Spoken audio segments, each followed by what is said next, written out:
श्री गणेशाय नमः. अहिरावण महिरावण धरावया रघुनंदन करीते झाले विवंचन सावधान अवधारा.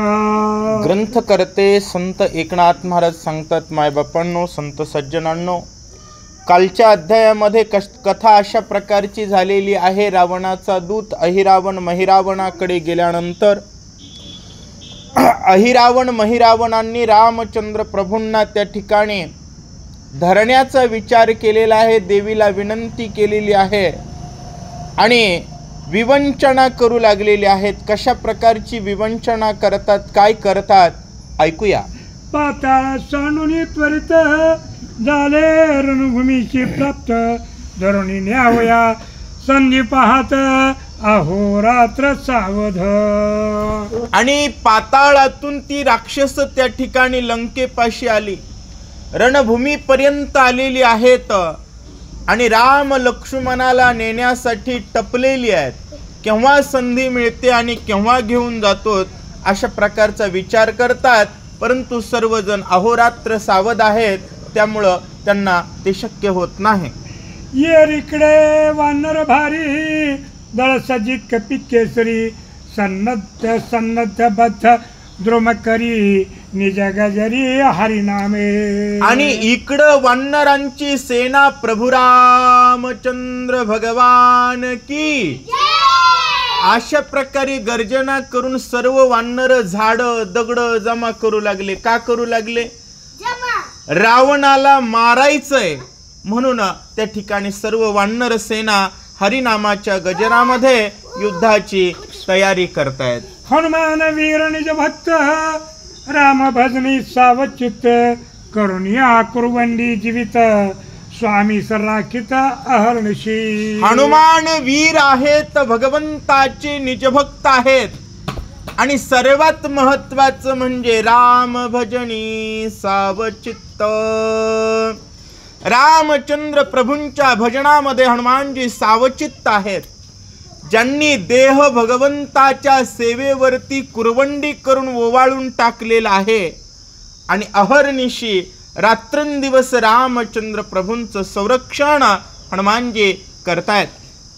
राक्षस मायावी निश्चिती युती पावले उपहाती दूर चोरीती अतर्क्य गती म्हणून कपिपती राखिती. हनुमानजी त्या ठिकाणी रक्षण करू लागले. त्याचं कारण आहे, राक्षस मायावी आहेत, निश्चित मायावी आहेत, त्यांची उपहती झालेली आहे. त्यांच्याकडून त्या ठिकाणी युद्ध जिंकलं जाऊ शकत नाही. युद्ध जिंकण्याच्या सर्व शक्यता राक्षसांच्या संपलेल्या आहेत. त्यामुळं कपटावरती उतरलेली राक्षस मुख्य धुरेचं अपहरण करतात.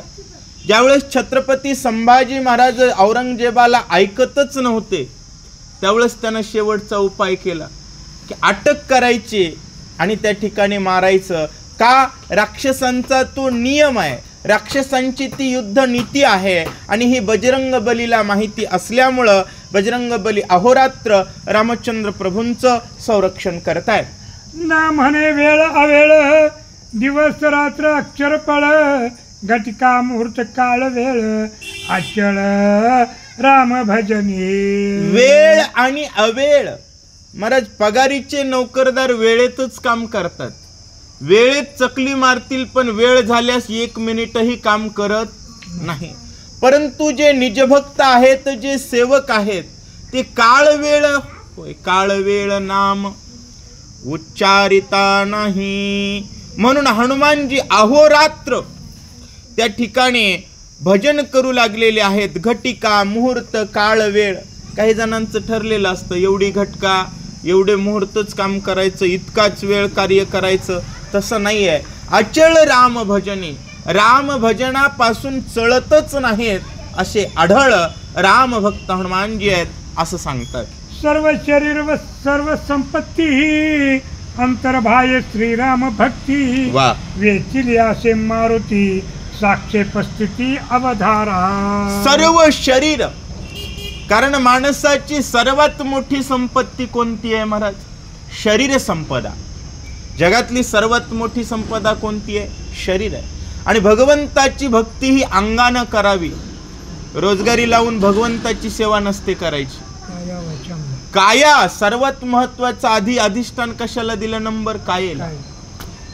तन मन आणि धन किंवा काया वाचा आणि मन अशा प्रकारे भगवंताची भक्ती केलेली पाहिजे. हनुमानजी सर्व संपत्तीनं शरीरानं अंतर्बाह्य आत भगवंताचं स्मरण आहे आणि बाहेरच्या अवयवांनी भगवंताचं रक्षण आहे. अशा प्रकारे वेचिली असे मारुती.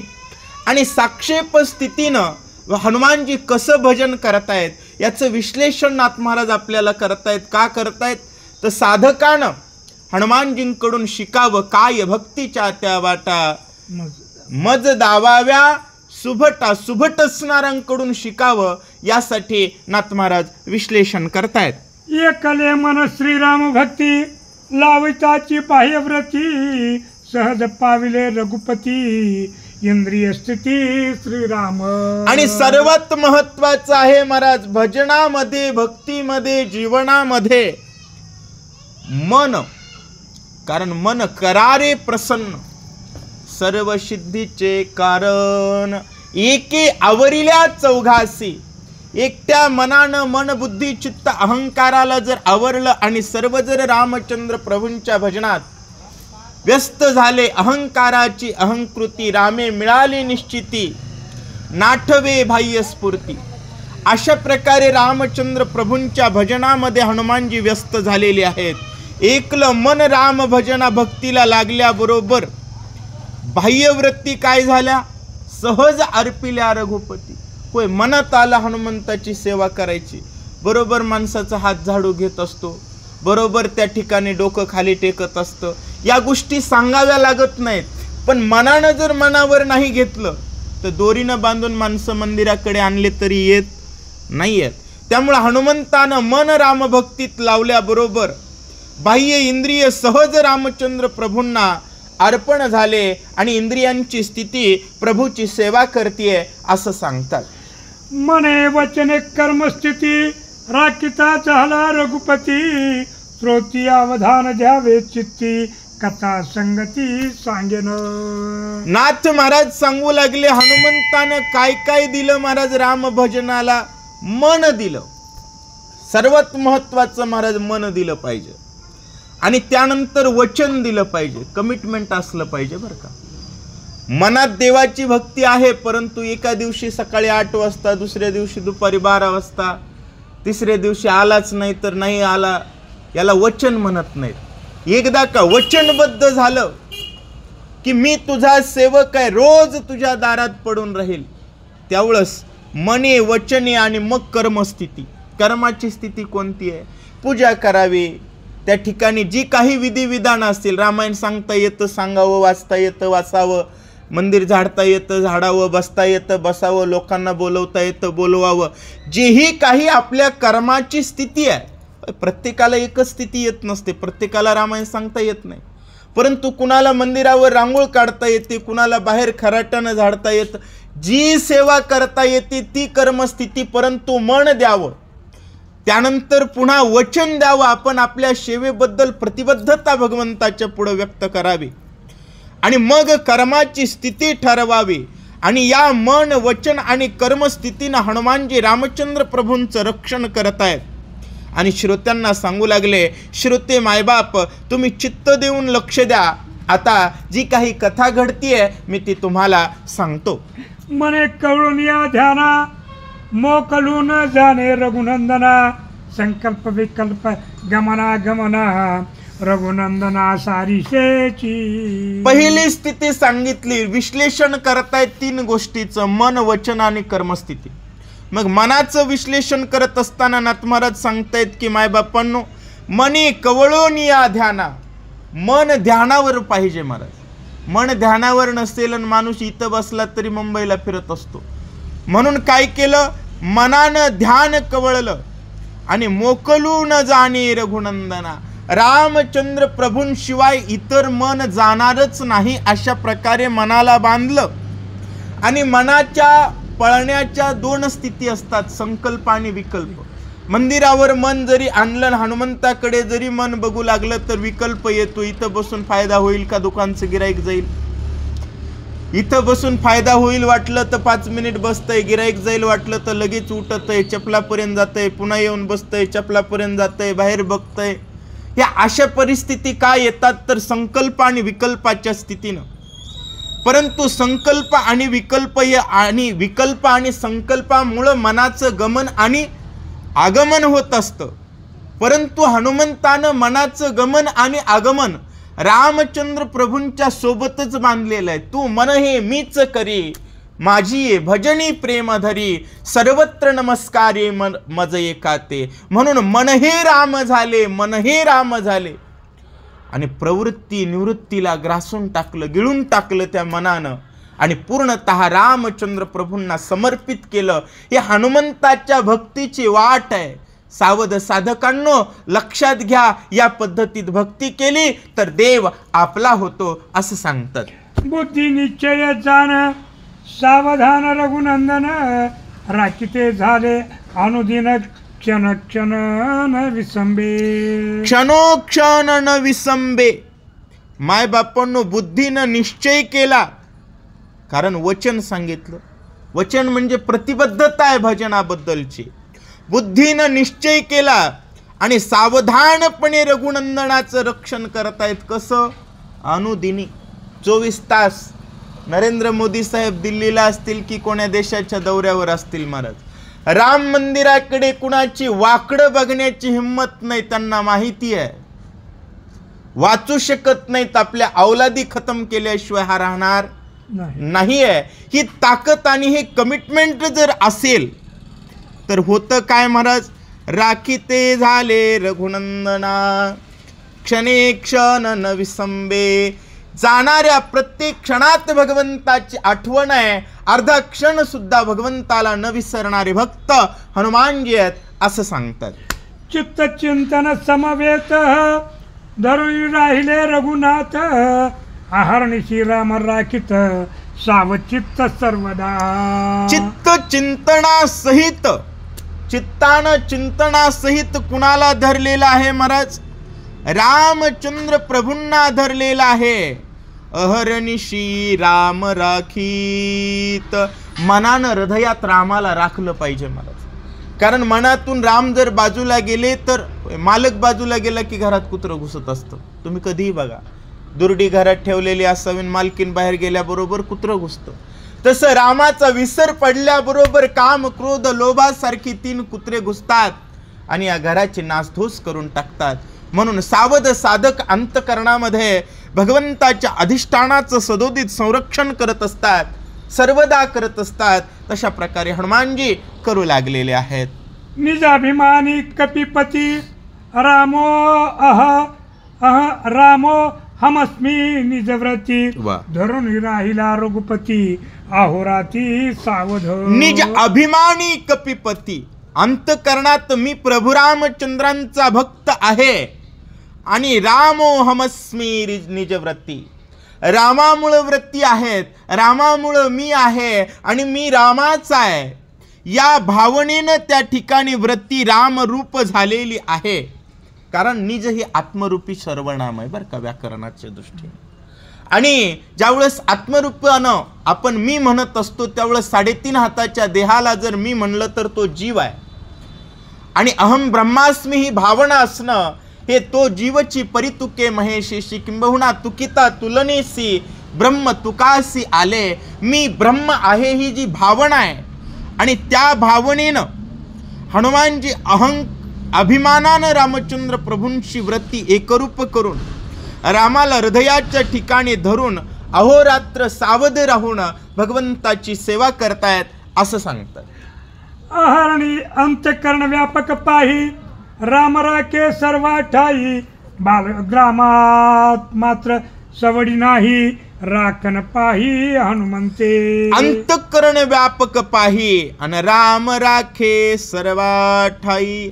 अंतकरणामध्ये व्यापक असलेले प्रभू रामचंद्र सर्व ठिकाणी त्या ठिकाणी आहेत आणि बालाग्रम मात्र सवडी नाही.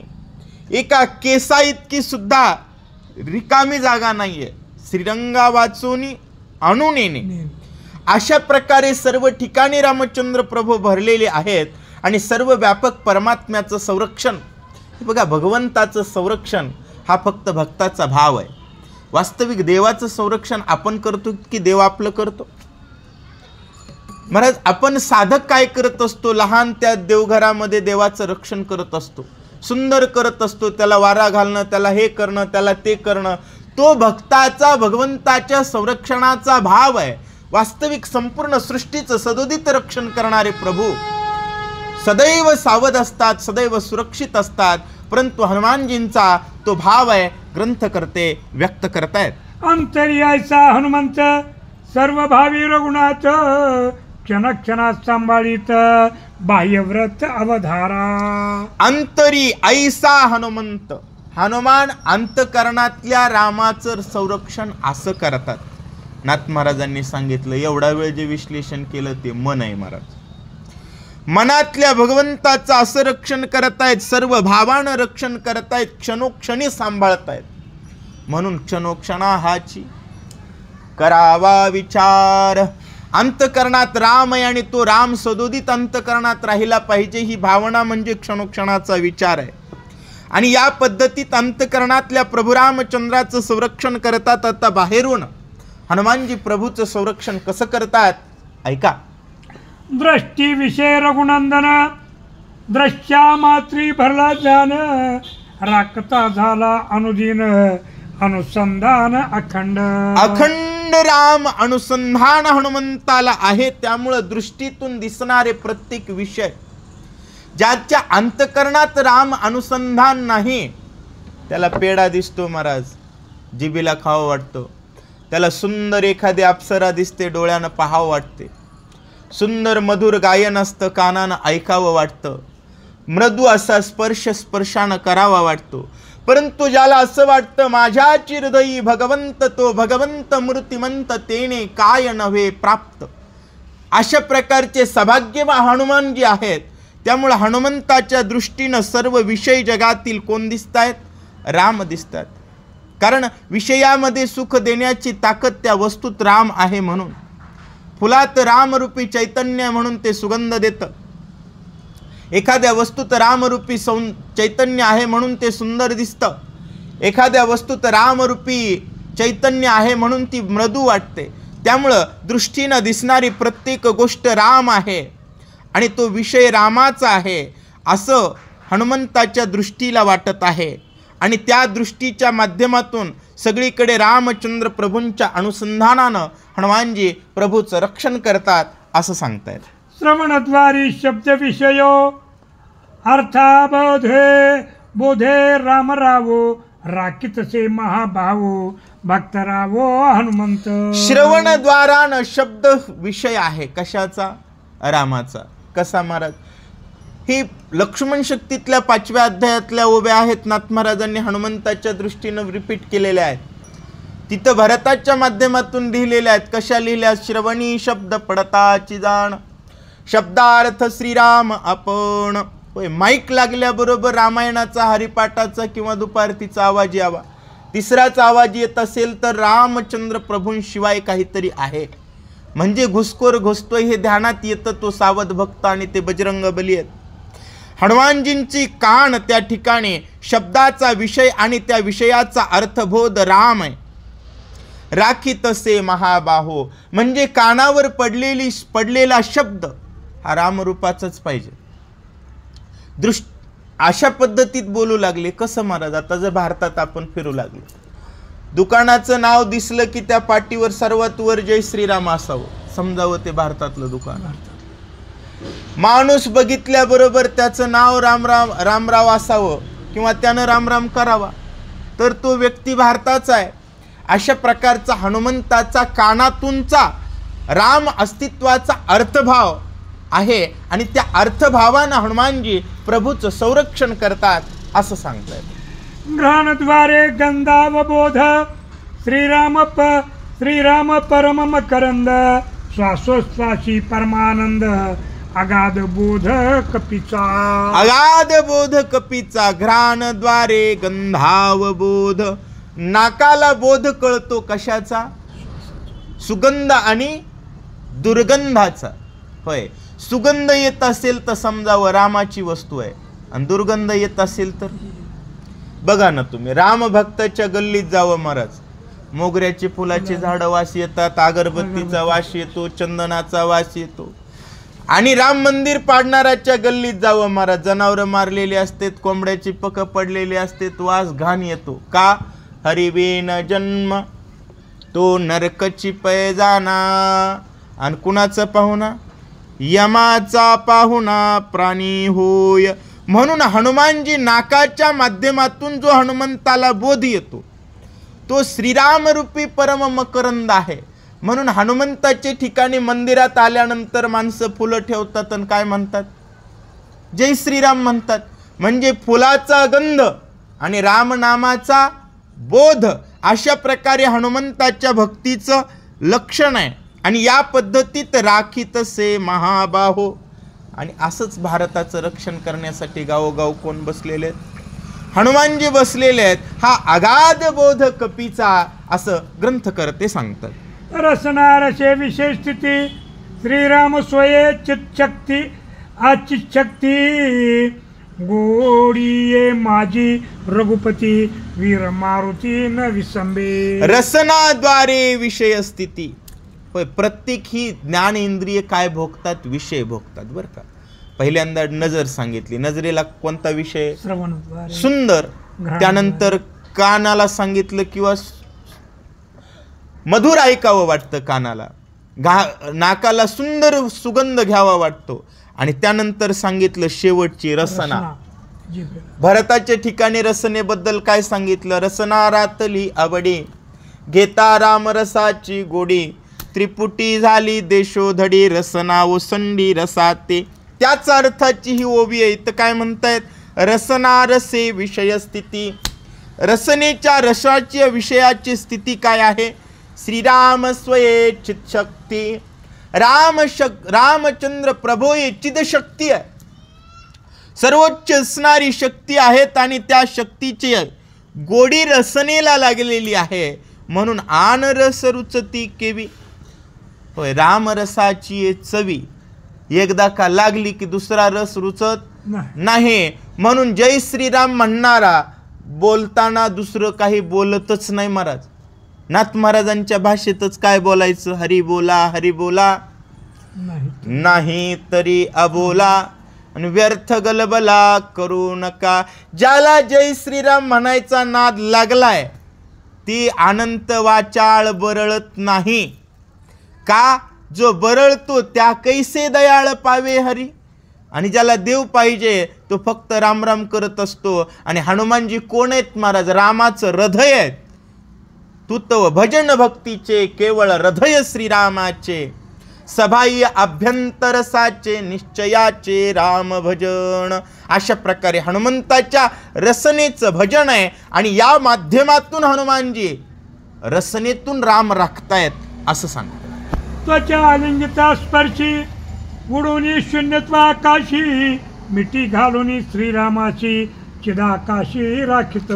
आणि त्वचा आलिंगती स्पर्शी. त्वचा आलिंगन देते आणि स्पर्श करते कुणाशी? रामाशी.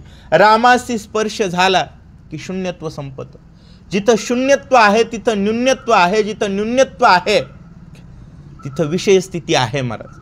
म्हणून चांगला स्पर्श, वाईट स्पर्श, सद्बुद्धी, दुर्बुद्धी, व्यभिचार हे कधी घडतात? रामचित्तात नसल्यानंतर. रामचित्तात असल्यानं स्त्री पुरुष नागवे जरी नाचले तरी मनात विषय येत नाहीत महाराज.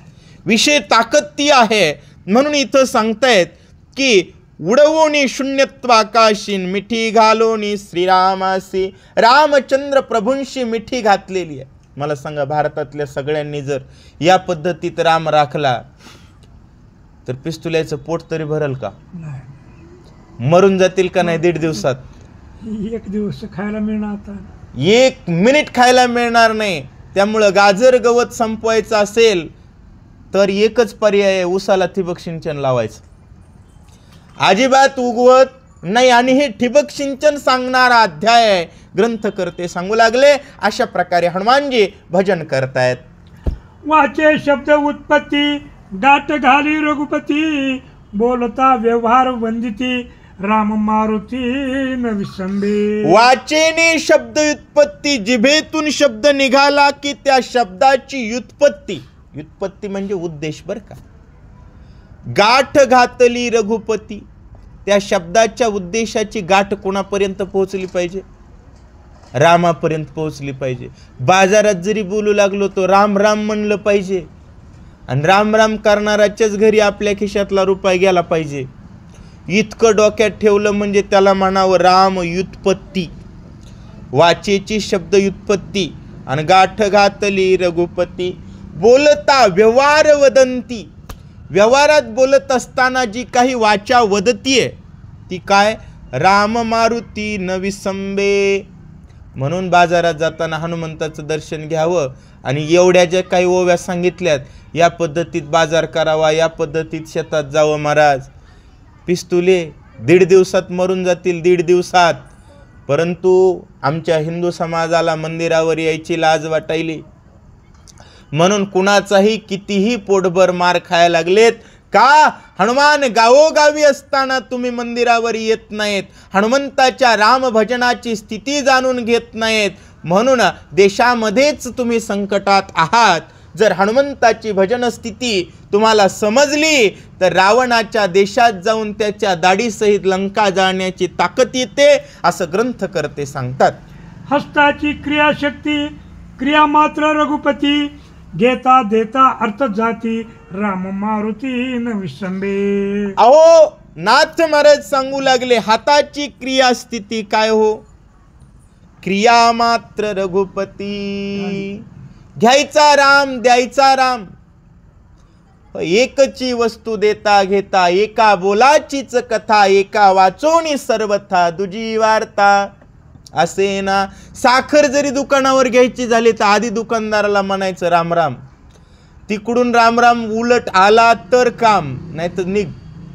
का? हे बघा, पैसा बुडविणारा सोबत व्यवहार करा, पण राम राम बुडविणाराचं तोंड बघू नका. एवढं कळलं पाहिजे जीवनामध्ये. म्हणून सांगतात घेता देता अर्थ जाती.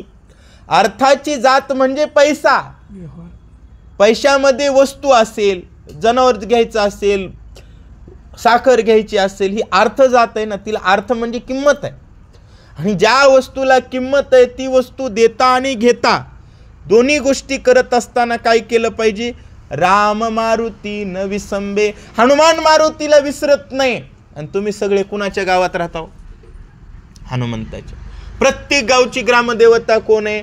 हनुमान. मग मालक जसा वागतो तसा जर सेवक वागना गेला तर नक्की मार खातो, पगार बुडते, जेलमध्ये जातो. तशा प्रकारची परिस्थिती आपली होऊ शकते. चरणाचे गमनागमन, आचरणेची राम जाण, पाहुल नाही पडे शून्य, रघुनंदना वाचुनी. चरणाचं गमन आणि आगमन, पायानं माणूस त्या ठिकाणी पाय टाकतो. मग होय, राम म्हणे वाट चाली आणि यज्ञ पाऊला पाऊली. लक्ष्मण शक्तीतल्या त्या 42 ओव्यांमध्ये कर्मेंद्रियाचं वर्णन केलेलं नाही. नाथ महाराजांनी ओवी आखोडती घेतली, तिथं सांगितलं कर्मेंद्रिय याची रीती, सेविता श्रीराम चित्शक्ती उडाली कर्माची, कर्मगती स्वेच्छा वर्तती निष्काम.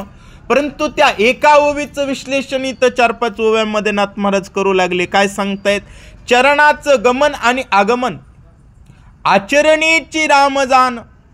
चरण, माणसाची पाय चांगली असावी, चरण चांगली असावीत का आचरण? आचरण.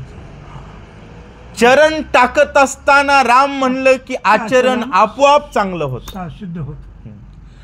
पाय टाकत असताना राम म्हणणाराच्या चरणालाच आचरण म्हणतात आणि त्या शुद्ध आचरणाला जग वंदन करतं. म्हणून राम म्हणणाराच्याच पाया पडतात. दिवसाला कोटी कमावणाराच्या तोंडाकडे कोणी बघत नाही. म्हणून नाथ महाराज सांगू लागले पाऊलही न पडे शून्य, रघुनंदना वाचोनी. ज्याचा पाय राम कार्याशिवाय उचलतच नाही त्याला काय म्हणावं? हनुमंताच्या जातीचा म्हणावं. आणि लोकांना एकच सांगणं, बापांनो, लोक लय बिघडले महाराज. कुणी म्हणाले ही मी ह्या जातीचा, त्या जातीच्याची बघतो, मी त्या जातीचा. वंजाऱ्याचं गाव, मराठ्याचं गाव, अरे तुमच्या बापाचं गाव नाही, गाव हनुमंताचं. होय, वंजाऱ्याच्या गावात बी हनुमंताचंच मंदिर आहे, धनगराच्या गावात बी हनुमंताचंच मंदिर आहे, हाटकराच्या गावात बी हनुमंताचंच मंदिर आहे, मराठ्याच्या गावात बी हनुमंताचंच मंदिर आहे. गाव मराठ्याचं, धनगराचं, हाटकराचं नाही, गाव हनुमंताचं आहे. हनुमंताच्या गावात तुम्ही राहतात, त्यामुळं हनुमंता जशी रामभक्ती करतात तशी भक्ती रामाची करावा ग हो, सुखानं जगाल. लिंगाची स्वानंदरती तव ऊर्ध्व रेता मारुती, अखंड दान नंदन रघुपती, सहज स्थिती राखित. आणि ग्रंथ करते नाथ महाराजांनी त्या ठिकाणी कर्मेंद्रिय सांगत असताना लिंगाचं सुद्धा वर्णन केलं. मला का लोकांना कळलं पाहिजे हो. रतींद्रिय घेत असताना सुख घेत, रतींद्रियाचं सुख घेत असताना, स्त्री पुरुषाची क्रीडा करत असतानाचं जे पुरुषाचं इंद्रिय आणि स्त्रीचं इंद्रिय दोन्हींना सुद्धा लिंग म्हणतात. आणि या लिंगाची स्थिती सुद्धा काय आहे? हनुमानजी ऊर्ध्वरेता आहे. ऊर्ध्वरेता याचा अर्थ काय? ज्याचं वीर्य सखल्लित झालेलं नाही त्याला ऊर्ध्वरेता म्हणा. भगवान श्रीकृष्णाच्या रासलीलेचं वर्णन करत असताना श्रीधर स्वामींनी सांगितलं, एक रात्र 6 महिन्याची केली तरी सुद्धा भगवान श्रीकृष्ण हे ऊर्ध्वरेताच आहेत. म्हणजे जो वीर्यवान आहे त्याला ऊर्ध्वरेता म्हणतात. आणि रती स्वानंदातून जो आनंद मिळतो तो क्षणिक आनंद आहे, तिथं वीर्य पतन होतं. आणि रामकृष्णाचं भजन करत असताना माणूस अखंड आनंदात जातं आणि वीर्यवान बनतं. त्यामुळं प्रत्येक क्रिया करत असताना, तुम्ही स्त्री पुरुषाचा भोग घेत असताना सुद्धा रामाचं भजन विसरायचं नाही. आणि अशा पद्धतीमध्ये रामचंद्र प्रभूंच्या सहज स्थितीनं हनुमानजी जीवन जगतायत असं सांगतं. गुदाचा स्वभाव अक्षर, चरी अक्षर रघुवीर, उडवोनी चराचर राम कपिंद्र राखत.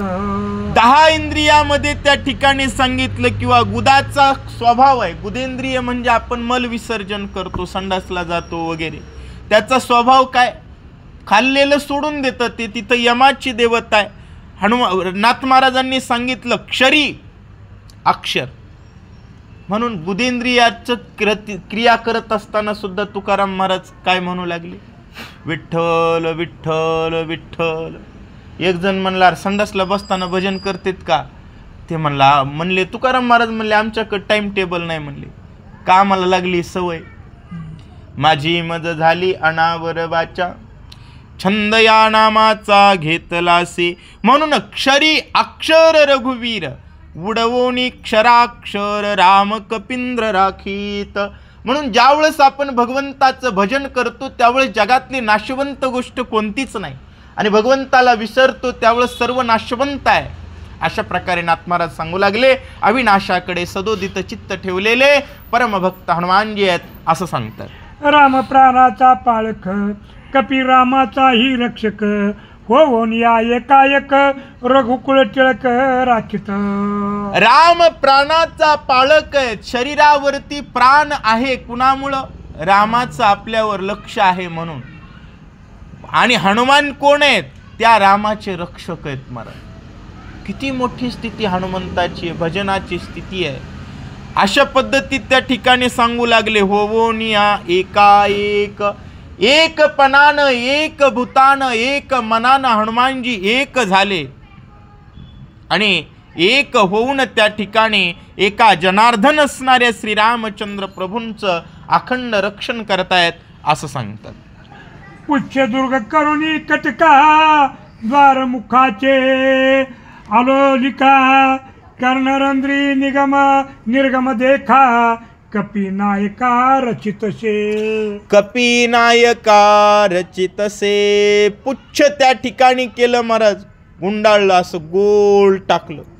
दुर्ग म्हणजे पुच्छाचा, शेपटाचा मोठाचे मोठा पर्वत उभा केला. आणि द्वारमुखा अलोलिका, कर्णरंध्री निर्गम देखा. कानाच्या जवळून फक्त जायला मध्ये वाट, नाहीतर बाकी सगळीकडून शेपूट त्या ठिकाणी गुंडाळलेला आहे. अशा पद्धतीत हनुमानजी रात्रंदिवस रामाचं रक्षण करतात असं सांगतायत.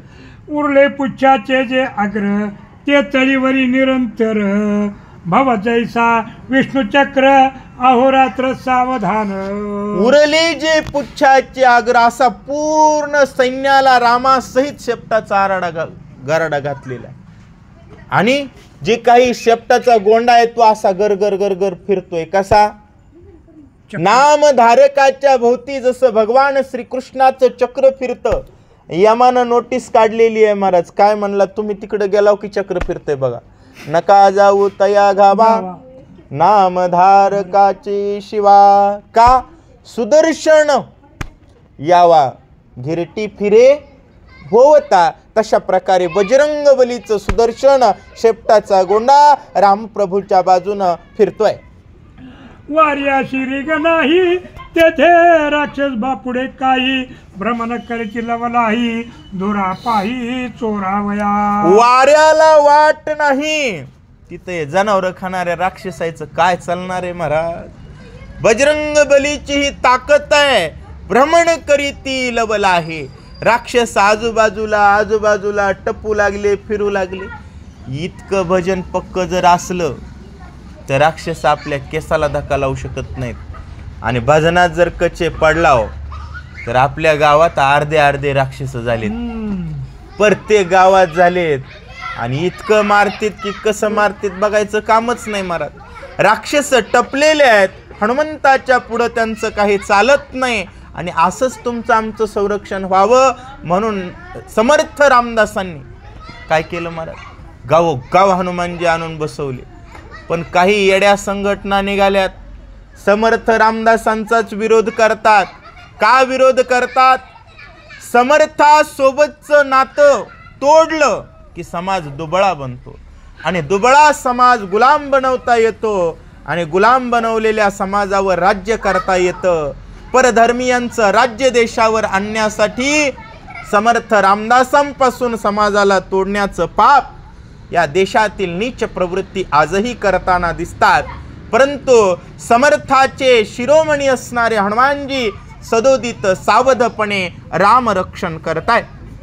केले लक्षात तरी राम नोहे प्राप्त भजनहीन रघुनाथ नवे प्राप्त सर्वथा. नाथ महाराज सांगू लागले लाखो फेरे जरी केले तरी राम प्राप्त होत नाही. होतो का हो राम प्राप्त?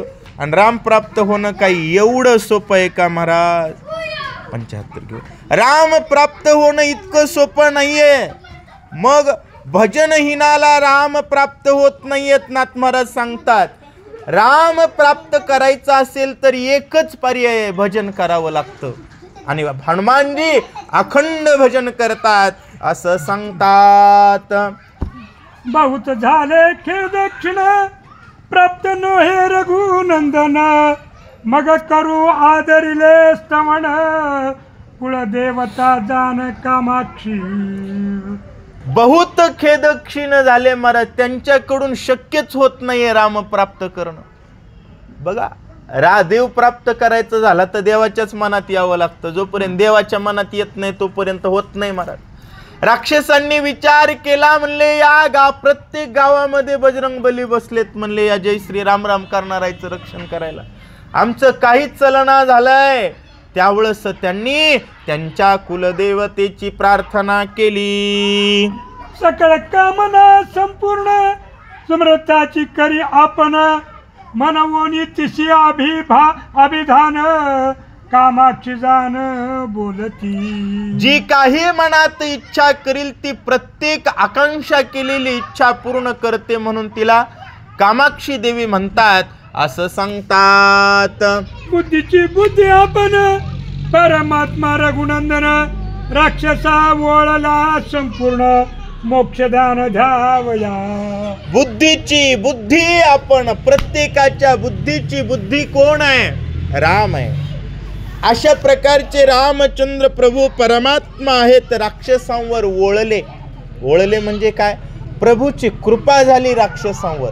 कारण राक्षसांवर सुद्धा रामाची कृपा जोपर्यंत होत नाही तोपर्यंत आपल्याला दुर्बुद्धी सुचत नाही. आपल्या लोकांना दुर्बुद्धी सुचाली म्हणजे सध्या कृपा रामाची कुणावर आहे? त्यांच्यावरच कृपा आहे रामाची. अशा प्रकारचा प्रकार आहे मायबापांनो. ग्रंथकर्ते नाथ महाराज सांगू लागलेले आहेत, बुद्धीची बुद्धी आपण. रामचंद्र प्रभू आहेत, राक्षसांना ओळले कारण त्यांना प्रभूला मुक्ती द्यायची. जवन उपजे तीव्र अवस्था शरण रिघे रघुनाथा तव कैची मोक्ष वार्ता दुःखावर्ता माझी. जोपर्यंत तीव्र अवस्था भजनाची तयार होत नाही. कशी महाराज? तीव्र अवस्था. महाराज 3 वाजता जर वारकऱ्यांचा काकडा होऊ लागला, 3 वाजता जर वारकऱ्यांचा काकडा होऊ लागला तर महाराज त्या ठिकाणी निश्चितच वारकऱ्यांना देव पावत असतो. पण 5 वाजता जर नको तेच आवाज येऊ लागला आणि वारकरी 8 वाजता उठू लागला तर मग देवाची कृपा तिकडल्या बाजूनं होत असते, इकडल्यांचं वाटोळ होत असतं. देवाचं ठरलेलं आहे, जो आठवण करेल त्याला बळ देत असतो बर देव. राक्षस रामचंद्र प्रभूंची त्या ठिकाणी कृपा ओळलेली आहे राक्षसांवरती. कारण मी आधीच सांगितलं, देवाला तुम्ही भजन करतात, पुण्य करतात का पाप करतात देणं घेणं नाही. देवाला एवढंच देणं घेणं आहे, माझी आठवण करतात का नाही. राक्षस पाप करण्यासाठी देवाची आठवण करतात, पापातून प्राप्त होण्यासाठी. आताची राक्षस टाइम टू टाइम उलटे मंत्र त्यांचे म्हणायला लागलेत. कारण पापाच्या माध्यमातून त्यांना देव पाहिजे, कोणता नाही, आपलाच पाहिजे, दुसरा देव नाही आहे. 10व्या अवताराची ते अपेक्षा करतायत. आपल्याला सुद्धा देवाची 7व्या आणि 8व्या अवताराचं लक्षण करावं लागेल, आठवण करावी लागेल तर ठीक, नाहीतर जे आठवण करतात देव त्यांच्या बाजूनं जात असतो. हनुमानजी एवढं भजन करत असताना सुद्धा टपलेली राक्षस अपेक्षा करतायत भगवंताला कळालं आणि भगवानजी त्यांच्यावर कशी कृपा करतात ऐका. राक्षस दोघे चिंताक्रांत राघव साधावया तळमळीत ते जाणून रघुनाथ बुद्धी प्रेरित ते ऐका. दोघं राक्षस त्या ठिकाणी चिंताक्रांत झालेले आहेत आणि त्यांचा उद्देश आहे राघव साधावया तळमळीत. मनाची तळमळ राम साधण्यासाठी असावी. ती तळमळ असली की राम निश्चित प्राप्त होतो महाराज. आणि ते रामचंद्र प्रभूंनी जाणलेलं आहे. आणि बुद्धीची प्रेरणा कशी देतात, कुणाला देतात ऐका, असं सांगतात. मांडले कामाक्षी स्तवना तिचा प्रकाशक रघुनंदन शक्ती रूपे संतोषोन झाला प्रसन्न राक्षस त्या ठिकाणी कामाक्षी देवीचं स्तवन करू लागले. आणि त्या कामाक्षी देवीला तेज देणारे कोण आहे? तिचे प्रकाशक रामचंद्र प्रभूच आहेत. म्हणून सांगतो, जगातील सर्व देवतांचा प्रकाश कुणामुळे आहे? प्रभू रामचंद्रामुळे. महाराज मंत्री कोणता जरी असला तर फाईलवर सही मुख्यमंत्र्याची असल्याशिवाय बजेट पास होतं का? होत नाही. आणि किती मंत्र्यांनी शपथ घ्यावी लागते? एकट्या मुख्यमंत्र्यानं घेतली तरी राज्य चालतं, दुसऱ्यानं घ्यावीच असं काही कंपल्सरी नसतं. आणि मुख्यमंत्र्यानं राजीनामा दिला की दुसऱ्यांना द्यायची गरज मंत्रिमंडळ आपोआपच जात असतं. तसं जगातील सर्व देवतांमध्ये जे चैतन्य आहे ते रामरूपी देवामुळे आहे. त्यामुळं कामाक्षी देवीला चैतन्य प्रकाशित करणारे प्रभू रामचंद्र आहेत. आणि तिच्या माध्यमातून राक्षसांवर कशी कृपा करतात ऐका. राक्षसाची करुणा न सवेची रघुनंदना बोलावून कपिनंदना मधुर वचना बोलतो. राक्षसांची कृपा न सहावेची रघुनंदना. राक्षसांवर कृपा करायची म्हणून हनुमंताला बोलवलं. काय म्हणू लागले? गोड बोलू लागले महाराज हनुमंताला. आता कसं गोड बोलतायत थोडं लक्ष देऊन ऐकूया. असं सांगतात, हनुमंता तुझे नामे विघ्ने दिक्पुटी लागावे भय माते नुधवावे निर्भय व्हावे चराचर. भगवान गोड बोलू लागले. म्हणतायत हनुमंता, अरे तुझं नाव जरी घेतलं तर विघ्न दूर पळती. तुझं नाम घेता अशा प्रकारचा तू बलवान आहेस. आणि भये माथे नुधवावे, डोक्यात भीती उत्पन्नच होऊ नये. जर हनुमान जवळ आहे म्हणलं, हनुमंताचं नाव आहे म्हणलं तर अशा प्रकारचे तुम्ही आहेत. तुमचं नाव जरी घेतलं तर चर आणि अचर, सजीव आणि निर्जीव सगळे भयमुक्त होतात. अशा प्रकारे गोड बोलू लागले. ऐकता कपी नामोच्चारण बेने कापती सुरासुर. ऐकता कपी नामोच्चार बेने कापती सुरासुर. एवढा ज्याचा नाम निर्धार तो भेने दळभार राखितो. एवढा ज्याचा नामोच्चार आहे महाराज. नुसतं हनुमंताचं नाव जरी ऐकलं तर भूत पिशाच निकट नाही आवे. महावीर जब नाम सुनावे. नुसतं नाव जरी घेतलं तर सूर आणि असुराला भीती होते. अशा प्रकारचे तुम्ही बलवान हनुमान असताना तुम्ही उग का रक्षण करतायत. आणि आता कलियुगात बी नेमकं हनुमंताला हेच सांगितलंय का काय की रामचंद्र प्रभूंनी गावाल्याचं रक्षण करू नका म्हणून. लोकच मंदिराकडे येईनात. हनुमंतानं बी डोकं त्या ठिकाणी विचार सोडून दिलाय. हनुमंतानं विचार सोडून दिल्यानंतर आपलं भयंकर अवघड होईल जसं इथं होणार आहे. ऐशी तुझी अपकीर्ती विस्तारेल त्रिजगती. ऐशे न करी मारुती सांडी निश्चिती निज भय. अरे हनुमंता तू भीतोस असं वाटलं तर जगामध्ये तुझी कीर्ती राहणार नाही. तुझी त्या ठिकाणी तू भीतोस अशा प्रकारची स्थिती जगात जाऊ देऊ नको. अशा प्रकारे गोड गोड हनुमानजींना रामचंद्र प्रभू बोलू लागले. काळी पुच्छाचा पैवेडा करी दारवंठा उघडा. स्वेर विरचू दे माकडा. स्वेर विचरू दे माकडा. हुडा हुडा अल्ला दे. अरे हनुमंता हे शेपटाचा गराडा काढ. दारवंटा उघडा कर आणि माकडाईली फिरू दे. आता माकडं इच्छी तर त्यावेळेसचे माकडं ठीक होते पण आताचे माकडं वेगळेच येतात. कोणाकडे बी जातात. कुणाच्याही दुकानाला जातात. काही खातेत. कुठून बी काही पेतेत. हनुमंताच्याच मंदिरावर येऊन बसतेत. मग ही माकडं मरतीत महाराज. हनुमंतानं शेपटाचा आराडा टाकल्यानंतर काढल्यानंतर. परंतु रामचंद्र प्रभू हे सगळं का करू लागले. राक्षसांना राम पाहिजे म्हणून राक्षस टाइम टू टाइम त्यांचं काम करायलेत. म्हणून इकडले रामायण बंद पडायलेत. इकडले रामायण बंद पडले. गावात हनुमंताची प्राणप्रतिष्ठा कशाच्या जीवावर आहे. रामायणाच्या जीवावर आहे. बरं जिथं रामायण नाही तिथं हनुमानजी राहतच नाहीत. जिथं हनुमानजी नाही तिथं तुम्हाला संरक्षण आहे का. नाही का तिकडून 5-5 टाइम आवाज येत असल्यामुळं रामचंद्र प्रभू सांगायला लागलेत शेपटातून वानर मोकळे कर. अशा प्रकारचं गोड बोलून प्रभू काम करून घेऊ लागले. श्रीराम कटकी अवरोध हे गोष्टीचा असपंथ. क्षात्र धर्मा पावे बाध माथा अपवाद बैशल. श्रीराम कटकी अवरोध. रामचंद्र प्रभूंच्या सैन्यामध्ये बाहेर जायला बंधन. हे म्हणले क्षात्र धर्मात माझा बी अपमान आहे. आणि खरं सांगायचं का राम म्हणणाराला बंधन घालायची सीमेत राहायची गरज नाही महाराज. जय श्रीराम ताकदीनं म्हणणारा पाकिस्तानात जरी गेला तर सुरक्षितच असतो. का दैत्या घरी रक्षी प्रल्हादासी. पण या माकडाईली तितकी कुवत राहील का हो. हनुमंताच्या संगतीत असून इतके बिघडलेत. हनुमंताची संगत बाजूला गेल्या जय श्रीराम म्हणतील का. आताच्या माकडाबद्दल बोलायलो तवाच्यांचा विषय नाहीये. असो ग्रंथकर्ते सांगू लागले. प्रभू रामचंद्र म्हणू लागले माझं नाव घेणाऱ्याला बंधनाची संरक्षणाची गरज नाही. मी त्यांचं संरक्षण अखंड करत असतो. असं भगवंताच्या बोलण्याचा भाव आहे. देह भय धारुण यत्न करावा जरी आपण तरी सामर्थ्य आली नागवन काळे वदन तयाचे.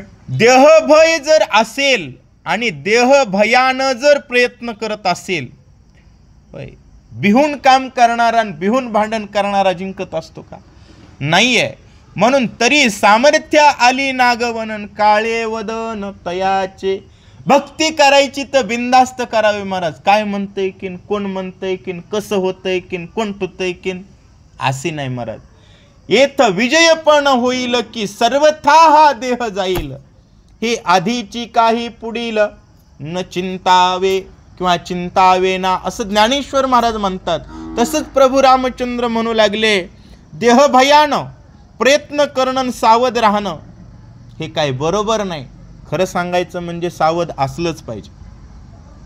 सावध नसावं असं नाही. परंतु प्रभूचा भाव आहे मी इथं भगवान असताना आणि तू तिथं हनुमान असताना, आपल्या दोघांची जोड असताना लोकांना भ्यायची, वानरांना भ्यायची, माकडांना बांधून ठेवायची गरज आहे का, असं प्रभू बोलताय.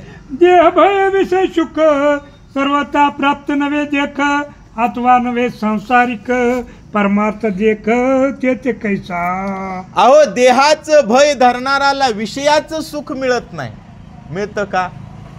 नाही मिळत महाराज. विषयापासून सुख पाहिजे झालं असेल तरी सुद्धा देहाची भीती बाजूला सारावी लागते. मग त्याला सांसारिक सुख ज्याला मिळत नाही, ज्याला विषयाचं सुख मिळत नाही, त्याला परमार्थ सुखही मिळत नाही. का? तो देह लोभी आहे. ज्याला देहाचा लोभ आहे तो जगातल्या कुठल्याच सुखाला प्राप्त होत नाही, असं नाथ महाराज तुम्हा आम्हाला सांगतायत. देह भय सावधान शितन साधेगा जान, देह भय कर्माचरण व्रता जान जातसे. देह भयानं साधन सिद्ध होत नाही. साधनच आहे शरीर, बरोबर आहे. परंतु देहाची जर भीती असेल, मी उपवास धरला तर मला चक्रा येतील, मी मरल, मी दवाखान्यात जाईल, तर उपवास होईल का? होत नाही. त्यामुळं साधन सिद्ध होत नाही. देह भय कर्माचरण. कर्माचरण आहे, पंढरपूरच्या वारीला जायचंय, जाईल का तो देहाची भीती धरणारा? जात नाही. म्हणून कर्माचं आचरण होत नाही आणि सगळंच देहाचं सामर्थ्य भक्तीला लागत नाही, ते व्यर्थ वाया जातं, असं ग्रंथकर्ते सांगू लागलेले आहेत. देह भय न साधे योग, देह भय न साधे याग, देह भय स्वर्ग भोग नवे सांग निज प्राप्ती. देह भयानं योग साध्य होत नाही, कारण योगात तर पहिली गोष्ट इंद्रिय आवरावी लागतात आणि इंद्रिय देहाची भीती सोडणारालाच आवरली जातात. देहाची भीती धरणाराला इंद्रिय आवरत नाहीत. देहाची भीती असणारा अजगरासारखा सांड पडून राहतो महाराज. तो उठत नाही, तो कोणतीही क्रिया करत असताना वचकत असतो. म्हणून सांगताय देह भयानं याग होत नाही. यज्ञ करायचं झाला तर उपवाशी राहावं लागतं, पहिल्या पहाटे स्नान करावं लागतं, देवबाप्पाच्या पुढं बसावं लागतं, नाना प्रकारचे विधी नियम असतात त्याला सुद्धा. भीती करणाराकडून ते साध्य होत नाही. देहभय स्वर्ग भोग. देह भीती असणाराला स्वर्गाला जात नाही. ते का? देहाच्या ताकदीनं पुण्य कर्मच करत नाही तर स्वर्गाला कसं जाईल?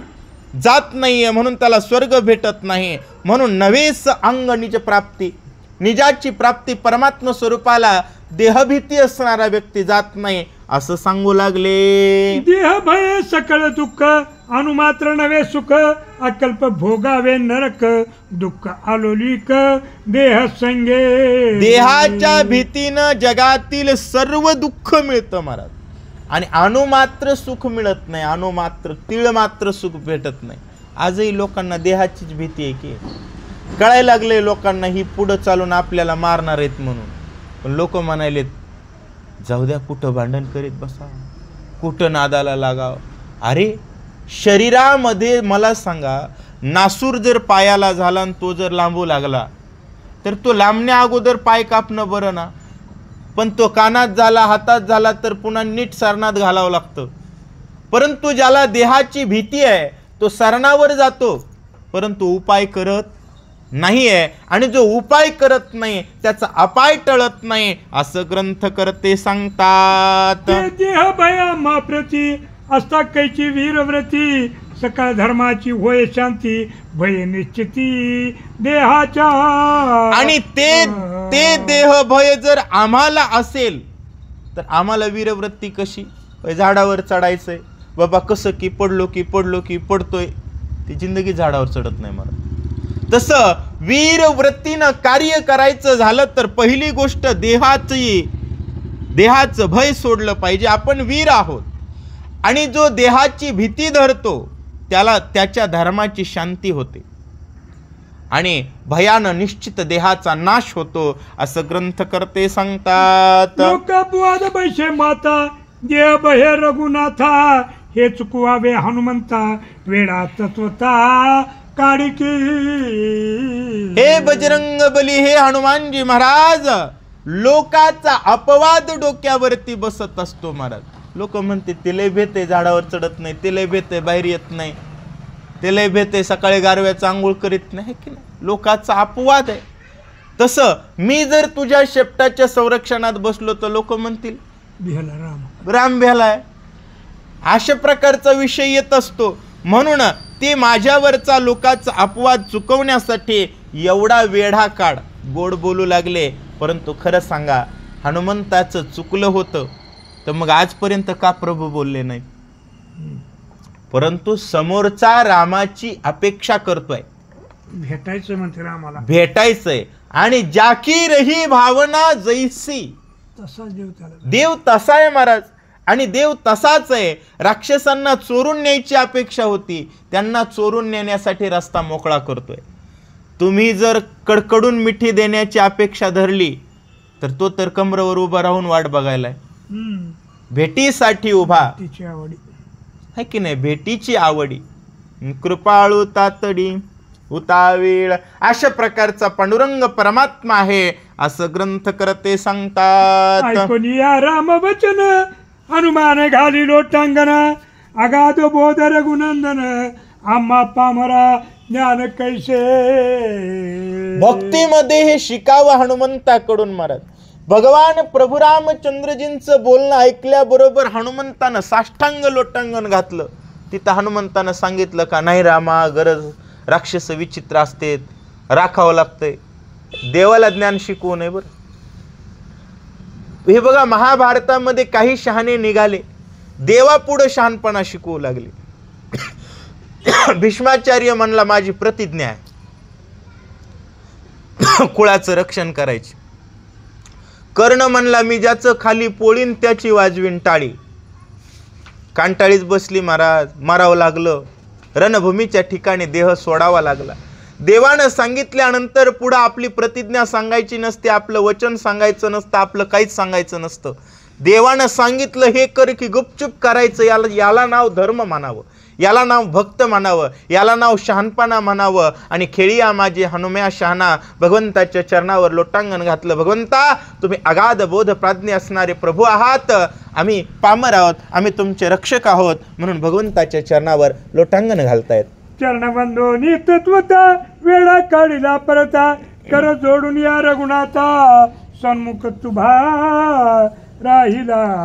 हनुमंतानं भगवंताची चरण वंदना केली, वेढा काढला, कर जोडले आणि भगवंताच्या पुढं सन्मुख उभे राहिलेले आहेत. सुग्रीवादी वानर भार, त्याची सांगे रघुवीर, सुखे निद्रा करा समग्र, भय मात्र मनी धरू नका. सुग्रीवासहित सर्व वानरांना सांगितलं उग निवांत झोपा म्हणले, निवांत झोपा. महाराज, देवानं झोपा म्हणलं तरी झोपू नये. बरं, देवाचं नाव घ्यावं लागतंय. भक्तानं काही बी सोडावं पण देवाचं नाव सोडू नाही. आपले माणसं उग फराकत कशाच्या भरोशावर येतो. एक म्हणला राम भरोसे जगायचं. अरे रामावरच तुझा भरोसा नाही, राम भरोसे कसं? होय, राम भरोसे राहावं पण कमीत कमी रामावर भरोसा असावा ना. आज मिलिटरी बाहेर उभी आहे आणि शत्रू मध्ये आहे. काठी घेऊन घराच्या बाहेर उभा राहिलाय, चोर आले की मारतो म्हणून, आणि चोर घरात आहेत. आजची परिस्थिती ही वस्तुस्थिती आहे. पण घरातला सुद्धा झोपलेला आहे, तो सुद्धा उठून बघायला तयार नाही आहे. त्याला म्हणलं का झोपलास? अरे राम भरोसे. अरे पण रामावर भरोसा तरी ठेव ना. भगवंताचं भजन कर, हे महत्वाचं आहे. असो, सुग्रीवासहित सर्व वानरांना भगवंतानं सांगितलं निवांत झोपा, कसल्याही प्रकारची भीती धरू नका. अशा प्रकारे प्रभू बोलतात. लावून या श्रीरामाज्ञा, वानर गेले निद्रास्थाना, लाज उपजली वायुनंदना, सोय विवंचना करीत तसे. आणि भगवंताची आज्ञा मिळाल्याबरोबर सगळी वानर झोपायला गेले महाराज. पांघरून घेऊन गुरगुस झोपले. लाज उपजली वायुनंदना, हनुमानजींनी खाली मान घातली. खरं आहे की रामाचे भजन करत असताना रक्षणाची गरज नाही. देवाला सांभाळणं, देवाला सांभाळणं म्हणजे चुकीचं आहे असं वाटलं हनुमंताला. खरंच चुकीचं आहे, पण प्रवृत्ती धर्मानं ते योग्य पण योग्य होत. आपण जर प्रवृत्ती धर्माचा विचार सोडून दिला ना, अयोध्येचं मंदिराचं रक्षण करीना गेलं तर हे फोडतील का नाही? फोडणार असते लोक. हा, त्यांचं काम आहे तसं. अहो, अयोध्येच्या मंदिराच्या रक्षणाची खरंच गरज नाही, पण 24 तास रामराम करणारे माणसं असतील तर राक्षस जगणारच नाहीत. मग मंदिर कसं पाडतील?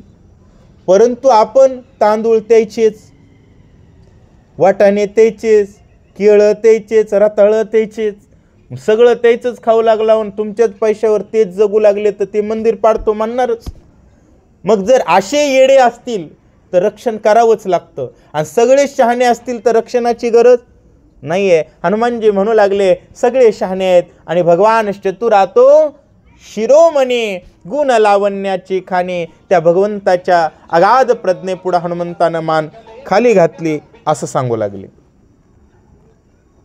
हा, श्रीराम सकळाची राखिता, त्या सांभाळीत से रघुनाथा, कोण माझी उद्धरता, कोण अर्था जीतसे. आणि हनुमानजी म्हणू लागलेले आहेत जगाचा होय सकळ जीवाचा करीतो सांभाळ. अशा प्रकारच्या भगवंताचं मी का रक्षण करीत असेल गडे. म्हणून त्या ठिकाणी हनुमंत खाली मान घालू लागलेले आहेत असं सांगतात. श्रीराम राखे त्रैलोक्याशी, त्यावी राखिले रामाशी, काळीमा लागली ज्ञानाशी, कर्मठ वेशी यथार्थ. आणि नाथ महाराज या ठिकाणी सांगू लागले की हनुमानजी विचार करत आहेत जगाचं रक्षण करणारे रामचंद्र प्रभू, त्यांचं मी रक्षण करतोय.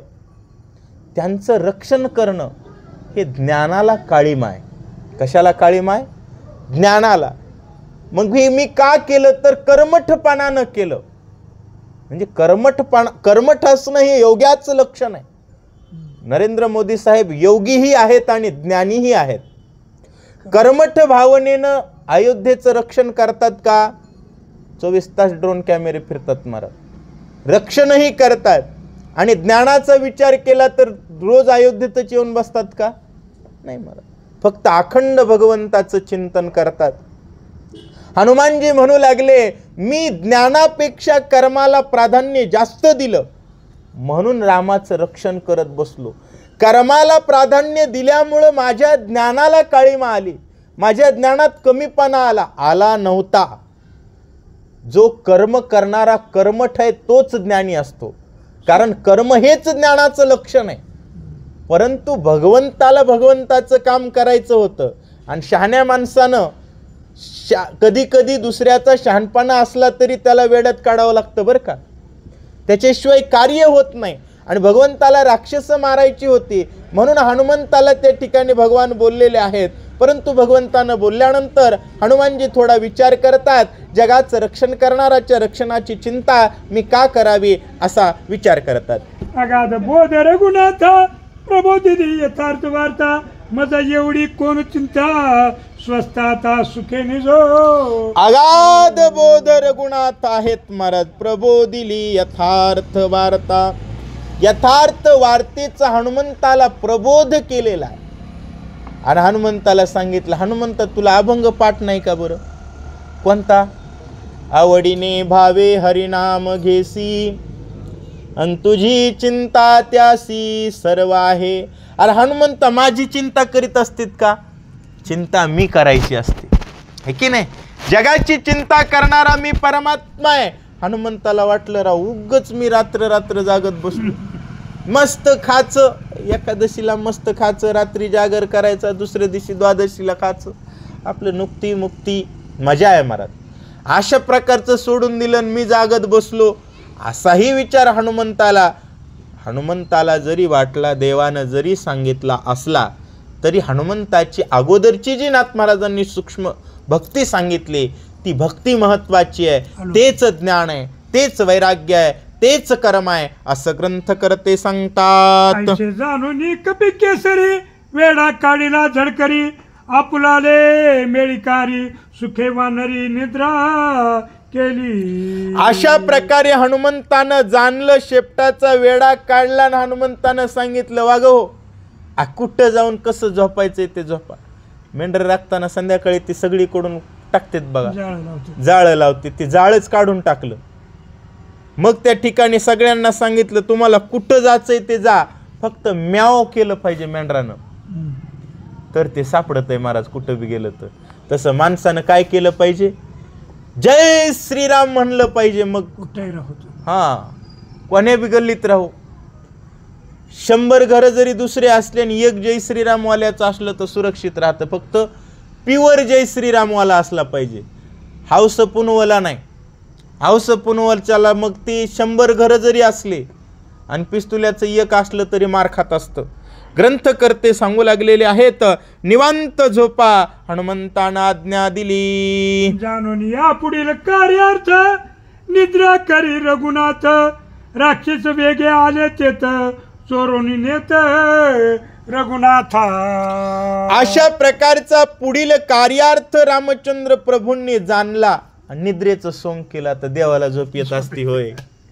परंतु कार्य करायचंय महाराज. आणि हे बघा, देवाला भक्त तेवढाच आणि राक्षस तेवढाच, देवात भेद नाही. भक्तानं भक्ताचा धर्म सांभाळावा आणि राक्षसानं राक्षसाचा अधर्म सांभाळावा. त्याला अधर्मानं देव मिळतो, आपल्याला धर्मानं मिळतो. आढळलं का? अशा प्रकारचा विषय असतो महाराज. रामचंद्र प्रभू निद्रा करतायत आणि राक्षस तिथं आले, प्रभूला चोरून नेतायत. अशा प्रकारची प्रभू लीला करतायत. इथून पुढची कथा पुढच्या भागात ऐकूया. पुंडलिक वरदे हरी विठ्ठल, श्री ज्ञानदेव तुकाराम. राजा रामचंद्र भगवान की जय. जय श्रीराम. जय श्रीराम.